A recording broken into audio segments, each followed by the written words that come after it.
अक्षय आणि मी गेलो होतो एका अत्यंत महत्त्वाच्या कामासाठी. आता ते काम काय आहे ते तुम्हाला पुढंच कळेल. नमस्कार मंडळी. क्षण दिवसाचा आवाज फक्त हर्षदाचा.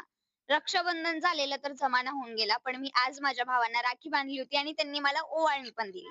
हा प्रवीणला नुसतं गेम खेळायचा नाद आहे. त्याचं काय एवढं त्या गेमवरती प्रेम आहे त्याचं त्यालाच माहिती. लेक्चर-बिक्चर सगळं सोडून तो आमच्या वर्गातल्या श्रुतीला फोन प्रँकद्वारे पिडत होता. ते पण फोटोग्राफी कॉम्पिटिशनसाठी, पण हे तिला माहितीच नव्हतं. या सगळ्या ज्युनियर लोकांना आज कॅमेरे दिले होते फोटोग्राफी प्रॅक्टिकलसाठी, पण इथे सीनियर लोकच फोटो काढत बसली होती. बिचारी ही श्रुती सगळीकडे पोस्टर बॉय बनून फिरत होती, कारण पब्लिसिटी अजून पण झालेली नाहीये. आम्हाला फील्ड प्रोजेक्टबद्दल माहिती सांगितली होती. म्हणजे माहिती सांगितलेला महिना होऊन गेला, पण कोण मनावर घेत नाहीये ती वेगळी गोष्ट. पण आज सगळ्यांनीच मनावर घेतलं होतं आणि माझं आणि तर आधीपासूनच ठरलं होतं. म्हणून आम्ही दोघी मिळून त्या ठिकाणी गेलो, पण तिथे होतं लॉक. म्हणून आम्ही एका मॅडमला फोन लावला. त्यांना तिथे बोलवून घेतलं. त्यांच्याकडनं माहिती सगळी जाणून घेतली. आता याच्या आतमधली धमाल बघण्यासाठी तुम्हाला नेक्स्ट व्लॉग बघावा लागेल. तोपर्यंत बाय बाय गाईज.